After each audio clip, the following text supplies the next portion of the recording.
What is going on, brothers? It's Let me tell you the name. Got another video for you. It's your entitled Inflicted Part 15. Here goes. So, I believe Casual Bachelor already touched up on this subject, but I figure I'd go ahead and give my thoughts on it. So check this out. Have you noticed that because it is cuffing season, more and more of these trollops, more and more of these femcels and wall hitters are getting on social media and bellyaching and complaining that dating is hard.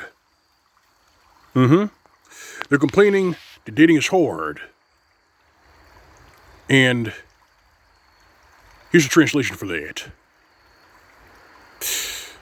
Dating isn't hard, but trying to hoodwink men and get resources out of them through dating is becoming too hard. That's what they're complaining about. Because you gotta remember, these are the same trollops who fought tooth and nail to make marriage, dating, and relationships 100% transactional. But they're complaining because the men that they're dating won't break off a piece of what he has and put it in her pocket. That's what the problem is. And you see that it is getting, their complaints are getting louder and louder because it's cuffing season. And today I gotta say, that's tough shit. You see, their misfortune and their misery was all self-inflicted.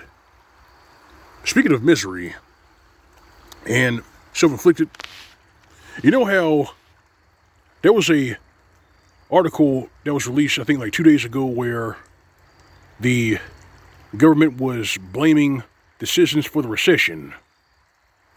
To which I had to laugh at that because, if my memory serves me correctly, who was it that shut this country down? Who was it that gave everybody a bunch of stimmy checks? But somehow they're blaming the citizens for the recession? Let me explain something to you, brothers. During the shutdown, I managed to stay employed. I kept working even though my health wasn't where it needed to be. I soldiered through that shit. But continuing with this in regards to self-inflicted.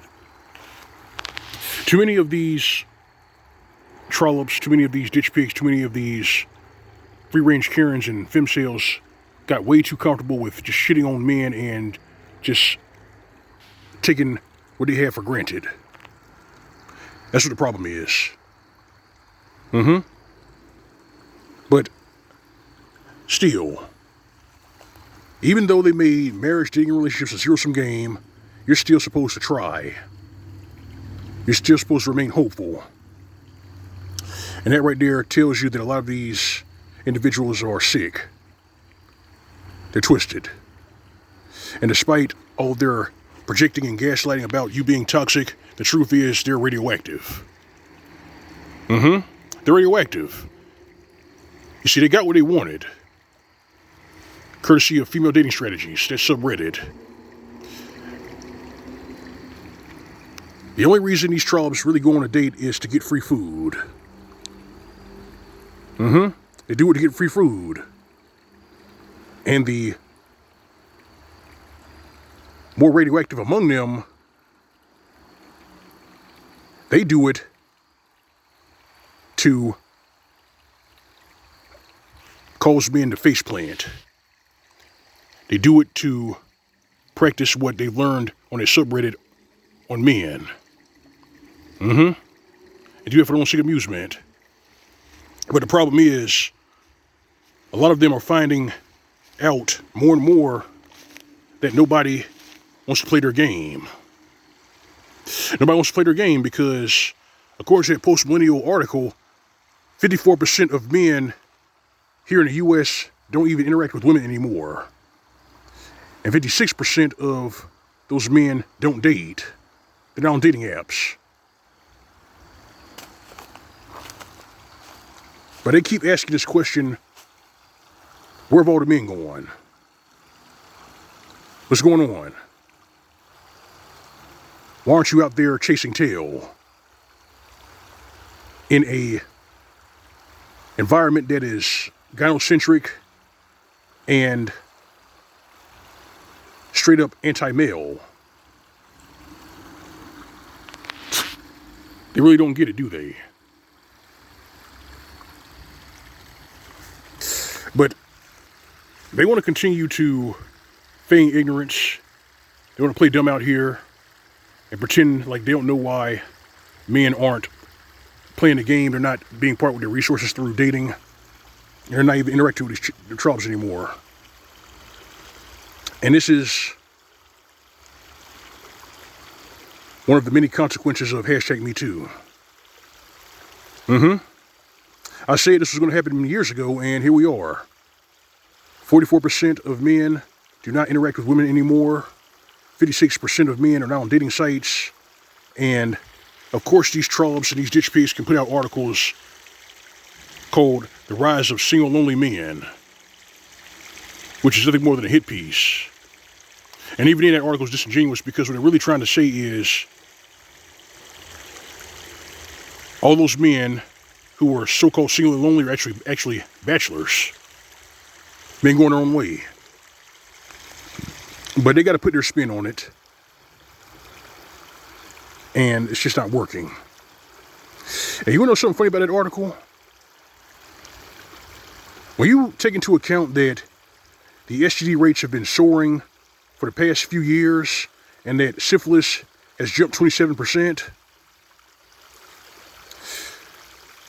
that article says that all these men are single and lonely, but who do you think is spreading all these STDs? Who do you think is doing it? It's not the men.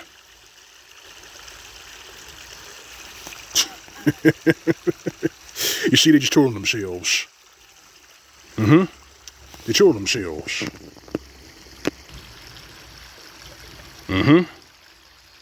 They caused this problem. And they're not going to take any kind of responsibility or any kind of accountability for the problems that they caused. They're not going to do it. It is always someone else's fault. Blame the patriarchy. Have fun with that. But yes, their calamity, their misery, and the fact that they are by themselves and they can't get resources out of young men anymore, that was all self-inflicted. This is the end result of their emotional short-term thinking. That's what this is. I mean, we can play these games all day and get mad all day, but those are the facts. They did this to themselves. And now they're paying for it. It's cuffing season. And you brothers owe it to yourself to stay safe and stay vigilant during these perilous times. Keep your head on the swivel. And remember to lock them out. Because you gotta remember, brothers, it's your wallet, your choice. Lock them out. Do that. This is Mgtow. So I got for you. If you like the video, like, share, and commentary, feel free to subscribe. If you're doing this is my channel, you find a tip jar on the upper right side of the screen. That's your G+ icon. Alright, fam. Alright, brethren. Here was real. Your routine. Go away, live away. SYSPM. As for these ditch pigs, these fem sales, and these spin sales who are angry because they can't get resources out of men via dating, give them nothing. This is Mgtow PSA. Welcome to tight. See you soon.